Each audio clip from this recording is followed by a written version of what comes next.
Miguel Ángel Herrera observó desde la ventana de su oficina el horizonte de la Ciudad de México. A sus 45 años era el propietario de Cielo Azteca, la aerolínea que había fundado hace 10 años y que ahora dominaba las rutas nacionales mexicanas. Vestía un traje impecable que contrastaba con las profundas arrugas de preocupación que surcaban su frente. «Los reportes de satisfacción están cayendo, Miguel», dijo Carmen, su directora de operaciones, mientras dejaba una carpeta sobre el escritorio de caoba. Las quejas aumentaron un 30% en el último trimestre. Miguel suspiró profundamente mientras pasaba las páginas. Números en rojo, comentarios negativos, cancelaciones. Algo estaba fallando en su empresa, pero las reuniones ejecutivas solo producían excusas y datos manipulados. «Necesito ver la realidad con mis propios ojos», murmuró, más para sí mismo que para Carmen. «No más informes filtrados, no más estadísticas maquilladas». «¿Qué tienes en mente?», preguntó ella, conociendo esa mirada determinada en los ojos de su jefe. «Voy a volar en mis propios aviones, como un pasajero más, sin que nadie sepa quién soy». Carmen ajustó sus gafas con escepticismo. «¿Un jefe encubierto? Suena a esos programas de televisión». «Exactamente», sonrió Miguel por primera vez en semanas, «pero sin cámaras y sin guión. Quiero experimentar Cielo Azteca como lo hacen nuestros clientes». Durante la semana siguiente, Miguel trabajó con Carmen en los detalles. Cambió su apariencia, dejó crecer su barba, compró ropa casual que nunca usaría en la oficina y consiguió documentos de identidad a nombre de Manuel Garza, un supuesto consultor de turismo. El plan era simple pero arriesgado. Tomaría vuelos en diferentes rutas de Cielo Azteca durante un mes, evaluando personalmente el servicio, las instalaciones y, sobre todo, escuchando a los pasajeros. La mañana de su primer vuelo, Miguel, ahora Manuel, llegó al Aeropuerto Internacional Benito Juárez con una pequeña maleta. Vestía jeans, una camisa de cuadros y gafas de sol. Su corazón latía acelerado mientras hacía fila para documentar su equipaje. «Buenos días. ¿A dónde viaja hoy?», preguntó la joven del mostrador, sin reconocer al hombre cuya fotografía aparecía en la pared de empleados destacados. Justo detrás de ella. «A Guadalajara, por favor», respondió, entregando su identificación falsa y observando cada detalle. La sonrisa forzada de la empleada, su uniforme ligeramente arrugado, el tiempo excesivo que tardó en procesar su boleto. Mientras esperaba en la sala de abordar, Miguel notó los detalles que nunca había percibido desde su oficina ejecutiva. El suelo manchado, las pantallas de información con retrasos no anunciados, pasajeros frustrados hablando por teléfono sobre esta aerolínea que siempre llega tarde. Al abordar el Airbus A320 con el distintivo logotipo de Cielo Azteca, Miguel sintió una mezcla de orgullo y aprensión. Este avión, como los otros 80 de su flota, representaba su sueño materializado. Encontró su asiento en clase económica y se acomodó junto a la ventanilla. Poco después, una pareja de mediana edad se sentó justo detrás de él.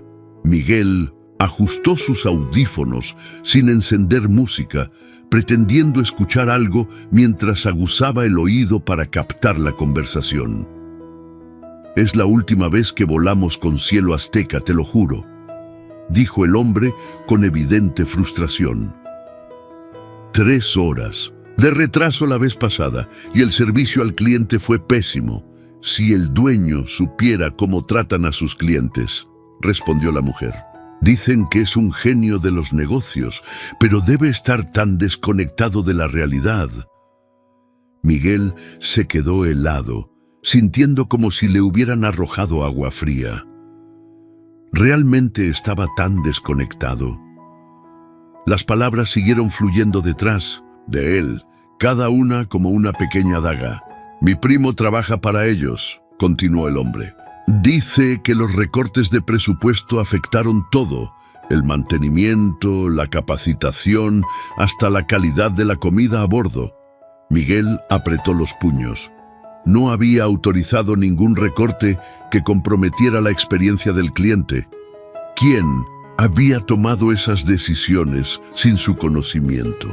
Cuando el avión comenzó a moverse, Miguel miraba por la ventanilla, pero ya no veía el aeropuerto. Veía el largo camino que tendría por delante para recuperar no solo la confianza de sus clientes, sino también el control de su propia empresa. El vuelo México-Guadalajara, normalmente de 1 hora y 20 minutos, llevaba ya 2 horas en el aire debido a condiciones climáticas que habían obligado al piloto a modificar la ruta. Miguel observaba cómo la tripulación de cabina manejaba la situación, notando detalles que revelaban la verdadera condición de su aerolínea. «Lamentamos el retraso», anunció una sobrecargo con voz monótona por el altavoz. «Aterrizaremos en aproximadamente 30 minutos. Ninguna explicación detallada, ninguna disculpa sincera. Simplemente una comunicación protocolar y desprovista de empatía». Miguel recordó cuando él mismo entrenaba a las primeras tripulaciones de Cielo Azteca, enfatizando siempre que cada pasajero debía sentirse especial. La pareja detrás de él continuaba su conversación. «¿Te fijaste en los asientos? Están más juntos que antes», comentó la mujer. «Mi hermano voló con ellos hace 2 años y dice que había más espacio, están metiendo más filas para ganar dinero». Miguel frunció el ceño. Era cierto. Recordaba haber rechazado esa propuesta del director financiero, Eduardo Salas, hace 3 años. ¿Cómo era posible que se hubiera implementado sin su aprobación final? Una turbulencia sacudió el avión. Miguel notó algo más. El cinturón de seguridad estaba desgastado y el botón para llamar a la tripulación no funcionaba. Pequeños detalles que hablaban de negligencia en el mantenimiento. «Disculpe», llamó a una sobrecargo que pasaba por el pasillo. «Este botón no funciona». La joven, cuya placa identificaba como Luisa, apenas lo miró. «Ah, sí, varios están así. Lo reportaremos al llegar». Su tono sugería que ese reporte nunca llegaría a su destino. Miguel se preguntó cuántos informes similares se perdían en la burocracia de la empresa que él mismo había creado. Durante el servicio de bebidas, Miguel escuchó a otro pasajero quejarse de que ya no ofrecían los bocadillos típicos que antes caracterizaban a Cielo Azteca. «Antes te daban esas galletas de amaranto con chocolate que eran deliciosas», dijo un hombre de negocios a su compañero. «Ahora solo estas galletas genéricas. Todo lo bueno lo están quitando. Las galletas de amaranto».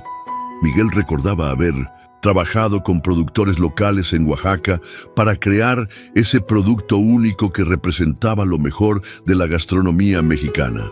Era parte de su visión, una aerolínea que no solo transportara pasajeros, sino que fuera embajadora de la cultura mexicana.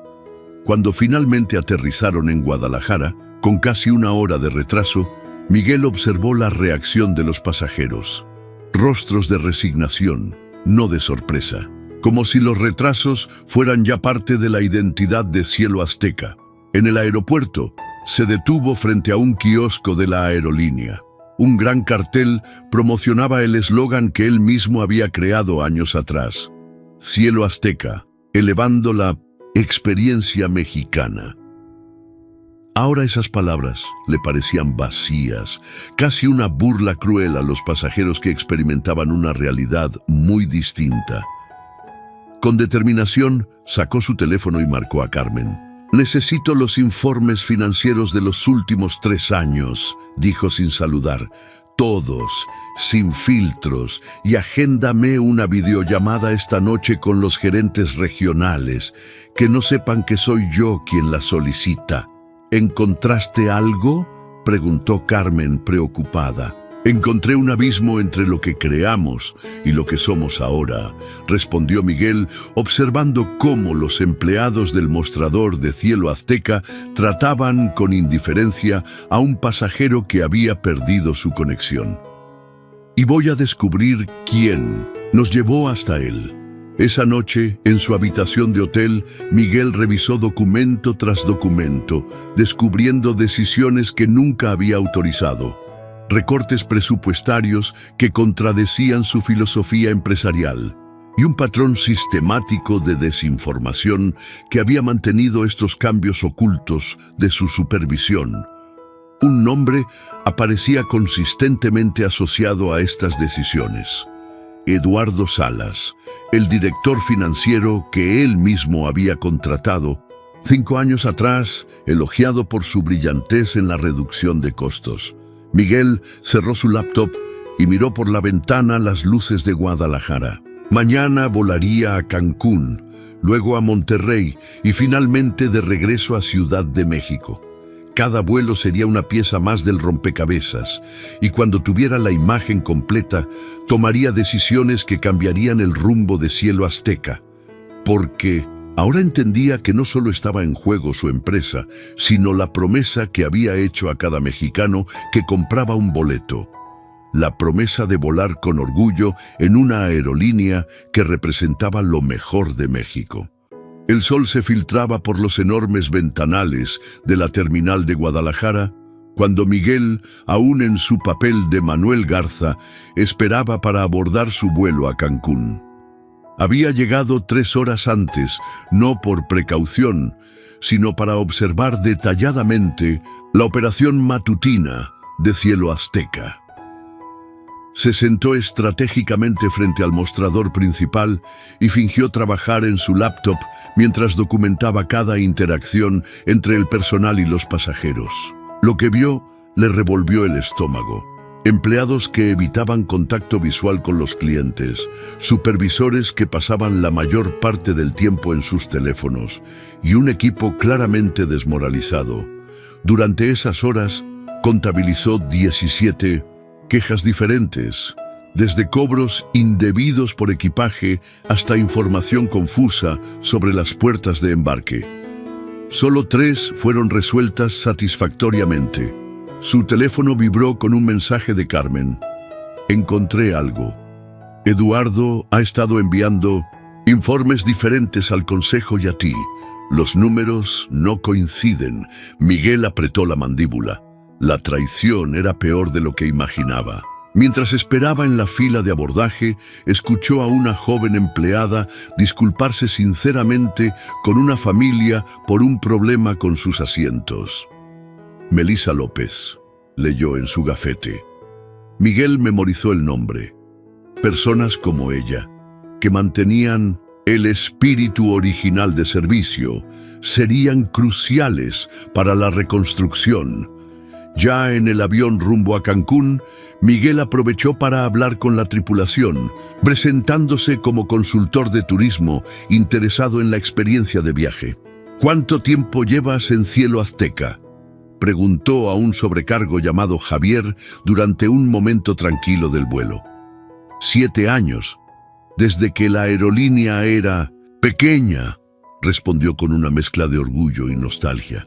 Era diferente entonces, teníamos mejor equipo, más capacitación y sentíamos que éramos parte de algo importante. ¿Qué cambió?, inquirió Miguel, simulando mera curiosidad. Javier miró alrededor para asegurarse que ningún supervisor estuviera cerca. Hace unos 3 años, todo empezó a enfocarse solo en números. Recortaron personal, redujeron horas de capacitación y comenzaron a presionarnos para vender. Productos a bordo, asientos premium, lo que sea.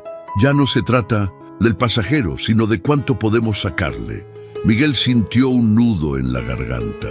3 años atrás, coincidía con la época en que había delegado más responsabilidades para enfocarse en la expansión internacional de la aerolínea, confiando en su equipo ejecutivo, especialmente en Eduardo. Al llegar a Cancún, Miguel decidió visitar las oficinas locales de Cielo Azteca. usando su identidad falsa, solicitó una entrevista con el gerente regional para un supuesto estudio sobre turismo y transporte aéreo. Carlos Vega, el gerente, lo recibió en una oficina modesta con vistas a las pistas. Miguel notó inmediatamente las ojeras y el cansancio en su rostro. El turismo ha aumentado un 12% este año, pero nuestros números no reflejan ese crecimiento, explicó Carlos, sin saber que hablaba con el dueño de la compañía. Hemos perdido participación de mercado frente a aerolíneas que ofrecen mejor servicio. ¿Cuál cree que es el problema?, preguntó Miguel, controlando su ansiedad. Carlos dudó antes de responder. Entre usted y yo, la dirección en Ciudad de México está desconectada de la realidad. Nos exigen resultados, pero recortan recursos. Solicité renovación de equipos hace un año y sigo esperando. Mientras tanto, los pasajeros se quejan y nosotros quedamos como incompetentes. Al salir de la oficina, Miguel llamó nuevamente a Carmen. Necesito que investigues todos los contratos de proveedores firmados en los últimos 3 años, indicó. Especialmente equipo, servicios de catering y mantenimiento. Compara precios de mercado con lo que estamos pagando. Esa noche, hospedado en un hotel frente al mar caribeño que normalmente lo habría relajado, Miguel recibió el informe de Carmen. La evidencia era contundente.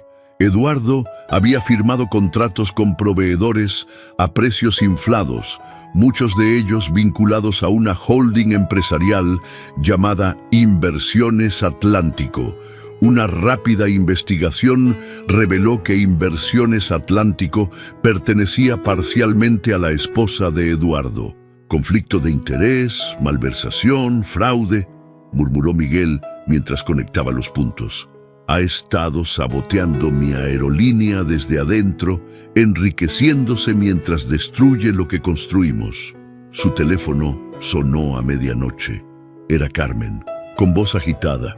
Miguel, Eduardo acaba de solicitar una reunión extraordinaria del Consejo para mañana. Está proponiendo vender el 51% de Cielo Azteca a un grupo inversor extranjero. Alega que la empresa necesita una reestructuración profunda para sobrevivir. Miguel se levantó de golpe. La situación era peor de lo imaginado. No solo estaban desangrando la empresa, planeaban arrebatársela completamente. Cancela mi vuelo a Monterrey, ordenó. Regreso a Ciudad de México mañana a primera hora. Y Carmen, no le digas a nadie que vuelvo, absolutamente a nadie. Mientras preparaba su maleta, Miguel contempló las luces de los hoteles reflejadas en el mar. Había construido Cielo Azteca, inspirado en la belleza y el espíritu de México, para crear una aerolínea que fuera motivo de orgullo nacional. Ahora debía luchar no solo por su empresa, sino por todos los empleados como Javier y Melissa que creían en esa visión y por cada pasajero que merecía volar con la calidad que había prometido. La batalla por el alma de Cielo Azteca estaba a punto de comenzar. La sala de juntas, en el piso 20 del edificio corporativo de Cielo Azteca, bullía con conversaciones tensas cuando Eduardo Salas, impecablemente vestido y con una sonrisa confiada, distribuía carpetas entre los miembros del Consejo Directivo. Como verán en estos informes, la situación financiera requiere medidas drásticas, explicaba con voz firme. La oferta de Skyhawk International representa no solo una inyección de capital, sino una oportunidad de reestructuración completa. Los 8 miembros del Consejo revisaban los documentos con expresiones preocupadas. Las gráficas mostraban una aerolínea en picada, rentabilidad decreciente, pérdida de mercado, costos operativos disparados. ¿Dónde está Miguel?, preguntó Gabriela Montero, una de las consejeras fundadoras. No deberíamos discutir esto sin él. Eduardo ajustó su corbata con un gesto estudiado. El señor Herrera fue notificado, pero aparentemente está indispuesto. Sus frecuentes ausencias son parte del problema que enfrentamos. Necesitamos un liderazgo presente y decisivo. En ese momento, las puertas de caoba se abrieron de par en par. Miguel Ángel Herrera entró a la sala, pero no era el ejecutivo pulcro que todos conocían. Lucía una barba de varios días, ropa casual arrugada por el viaje y una intensidad en su mirada que hizo que varios consejeros se removieran incómodos en sus asientos. «Lamento la demora», dijo con calma glacial. El vuelo CZ-437 de Cancún sufrió un retraso de 2 horas debido a problemas técnicos. Algo bastante común en nuestra aerolínea últimamente. ¿No es así, Eduardo? El rostro del director financiero palideció visiblemente. «Miguel, no esperábamos que...» «Claramente», lo interrumpió Miguel caminando hacia la cabecera de la mesa. «Por favor, continúa con tu presentación. Me interesa particularmente la parte donde explicas cómo has estado manipulando los informes financieros y desviando recursos a través de contratos fraudulentos con Inversiones Atlántico». Un murmullo de asombro recorrió la sala. Eduardo intentó mantener la compostura, pero sus manos temblaban ligeramente. «No sé de qué estás hablando. Estos informes muestran la realidad de...» Miguel arrojó sobre la mesa un folder diferente. «Estos son los verdaderos números, Eduardo, los que has estado ocultando mientras preparabas el terreno para esta venta. ¿Creíste que nunca me daría cuenta?». Se dirigió entonces al consejo. «Durante la última semana he estado volando en nuestros aviones como un pasajero más, experimentando lo que se ha convertido cielo azteca bajo la administración de quienes dejé a cargo». Con precisión devastadora, Miguel expuso todo lo que había descubierto. Los recortes en mantenimiento que comprometían la seguridad, la reducción en capacitación que afectaba el servicio, los contratos inflados con proveedores vinculados a Eduardo y la sistemática desinformación al consejo directivo. «Lo que ustedes ven como una empresa en crisis, yo lo veo como una empresa saboteada desde adentro», concluyó Miguel. «Y ahora entiendo por qué. Crear una crisis para forzar una venta donde ciertos ejecutivos recibirían compensaciones millonarias por facilitar la transacción». Eduardo se puso de pie, su fachada de calma completamente desmoronada. «Todo lo que hice fue por el bien de la empresa. Los cambios eran necesarios para mantenernos competitivos». ¿Competitivos? Miguel rió sin humor. «Nuestra satisfacción al cliente cayó de 87% a 42%. Perdimos participación de mercado en todas nuestras rutas principales. ¿Eso es competitividad o es sabotaje?». Carmen entró entonces a la sala, acompañada por 2 abogados y un auditor externo. Traía consigo más documentos y un disco duro, con evidencias. «El equipo legal ha estado trabajando toda la noche», explicó ella. «Tenemos suficiente para iniciar acciones legales por fraude corporativo, malversación y abuso de confianza». Eduardo miró a su alrededor, buscando aliados entre los consejeros, pero solo encontró miradas de reproche y decepción. «Javier Rosales y Melissa López», dijo Miguel de repente. «¿Te suenan esos nombres, Eduardo?». El ejecutivo frunció el ceño confundido. «No, ¿por qué deberían?». «Exactamente. Son empleados de primera línea de nuestra empresa, personas que mantienen vivo el espíritu original de Cielo Azteca a pesar de tus políticas destructivas. Nunca los conociste porque nunca te importaron las personas que hacen funcionar esta aerolínea». Miguel se dirigió nuevamente al consejo. «Les pido su confianza para implementar un plan de rescate y renovación. No vamos a vender Cielo Azteca. Vamos a recuperarla, desde la sala de juntas hasta la última fila de nuestros aviones». Uno a uno, los miembros del consejo asintieron en señal de apoyo. Eduardo, viendo su posición insostenible, recogió sus cosas en silencio y se dirigió hacia la puerta. La junta directiva de Skyhawk International te espera para cenar esta noche, dijo Miguel antes de que saliera. Asegúrate de explicarles por qué no podrán adquirir nuestra aerolínea. Ah, y Eduardo, tu carta de renuncia en mi escritorio antes de que termine el día. Cuando la puerta se cerró tras el director financiero caído, Miguel se dirigió al ventanal que dominaba la Ciudad de México. En la distancia podía ver aviones con el distintivo colibrí azteca de su aerolínea despegando y aterrizando. La verdadera turbulencia, dijo más para sí mismo que para los demás, apenas está comenzando. 6 meses después, Miguel Ángel Herrera caminaba por la renovada Terminal 2 del Aeropuerto Internacional de la Ciudad de México. El espacio, ahora más luminoso y funcional, lucía los nuevos colores e imagen de cielo azteca. El colibrí azteca ahora volaba junto a la frase «De México para el mundo, con el corazón». Se detuvo frente a un mural recién inaugurado que mostraba un mapa de México hecho con fotografías de empleados de la aerolínea. Entre ellas destacaban las de Javier Rosales y Melissa López, ahora parte del nuevo equipo de capacitación que Miguel había creado para recuperar la cultura de servicio original. «Señor Herrera, su vuelo está listo para el abordaje», anunció. Carmen, ahora ascendida a vicepresidenta ejecutiva. Miguel sonrió. ¿Están todos a bordo?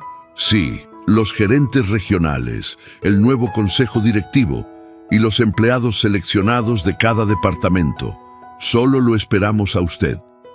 Este vuelo inaugural de la nueva Cielo Azteca no llevaba pasajeros regulares, sino a 160 miembros clave de la empresa. Miguel había decidido que la presentación de la renovada estrategia no sería en una sala de juntas, sino a 30.000 pies de altura en el corazón mismo de su operación, un avión en vuelo. Al abordar, muchos empleados se sorprendieron al ver al presidente de la compañía saludándolos personalmente en la puerta. Miguel conocía ahora a muchos por su nombre, resultado de meses recorriendo bases, talleres y oficinas. Cuando todos estuvieron sentados, Miguel tomó el micrófono en la cabina principal. Hace 6 meses me senté en uno de nuestros aviones y escuché a 2 pasajeros decir que nunca volverían a volar con nosotros. Comenzó, captando inmediatamente la atención de todos. Ese momento cambió mi perspectiva y, eventualmente, el rumbo de nuestra empresa. Con pasión contenida, relató su experiencia como pasajero encubierto, la conspiración descubierta y las difíciles decisiones de los meses posteriores. La reestructuración completa del equipo ejecutivo, la revisión de todos los contratos, la reinversión en capacitación y mantenimiento y el replanteamiento de la filosofía corporativa. Eduardo Salas y sus cómplices enfrentan ahora procesos legales, explicó, pero nuestra energía no está en el pasado, sino en el futuro que construiremos juntos. Mientras el avión sobrevolaba el territorio mexicano, Miguel presentó la nueva estrategia quinquenal.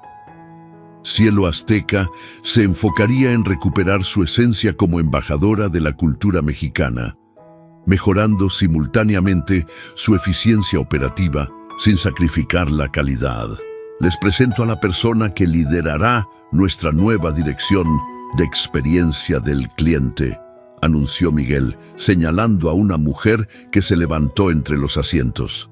Muchos la conocen como la supervisora que transformó nuestra operación en Guadalajara. Laura Sánchez implementará un sistema donde cada decisión será evaluada desde la perspectiva del pasajero. Cuando el avión comenzó su descenso de regreso a Ciudad de México, Miguel compartió la noticia más significativa. A partir de hoy, el 25% de las acciones de Cielo Azteca pertenecen a un fideicomiso creado para beneficio de nuestros empleados, declaró, provocando murmullos de asombro. Ustedes no solo operarán esta aerolínea, serán sus dueños parciales, con representación en el consejo y participación en las utilidades. El aplauso fue ensordecedor.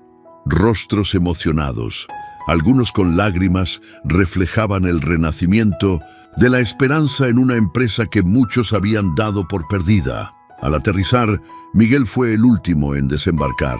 Se detuvo un momento en la puerta del avión, recordando aquel día, 6 meses atrás, cuando había escuchado las duras críticas de aquellos pasajeros desconocidos. En la terminal, un grupo de periodistas esperaba para la conferencia de prensa, donde se anunciaría oficialmente la renovación de Cielo Azteca. Pero antes de dirigirse hacia ellos, Miguel se desvió hacia un mostrador donde una pareja mayor parecía tener dificultades con su reservación. «Permítanme ayudarles», ofreció, tomando por sorpresa tanto a los pasajeros como a la gente de servicio. Al cliente, con eficiencia y calidez, Miguel resolvió personalmente el problema, asegurando que la pareja obtuviera mejores asientos sin costo adicional. «¿Usted trabaja aquí?», preguntó el hombre agradecido. Miguel sonrió. «Sí, trabajo para ustedes». Y extendiendo la mano añadió: «Miguel Herrera, a sus órdenes». La mujer lo miró con sorpresa. «¿El dueño de la aerolínea?». «Prefiero pensar que soy su guardián temporal», respondió Miguel. «Cielo Azteca pertenece realmente a cada mexicano que confía en nosotros para volar». Mientras se alejaba hacia la conferencia de prensa, escuchó a la mujer decir a su esposo: «Te lo dije, esta aerolínea ha cambiado. Deberíamos volar con ellos más seguido». Miguel sonrió. Esas palabras, escuchadas por casualidad, cerraban un círculo que había comenzado con otras palabras escuchadas de la misma forma. Pero esta vez, en lugar de dejarlo helado, le daban la certeza de que Cielo Azteca volaba nuevamente en la dirección correcta. El horizonte se expandía, claro y prometedor, frente a la aerolínea que había renacido no desde los números y estrategias corporativas, sino desde algo mucho más poderoso: la escucha genuina, la empatía y la reconexión con su propósito original.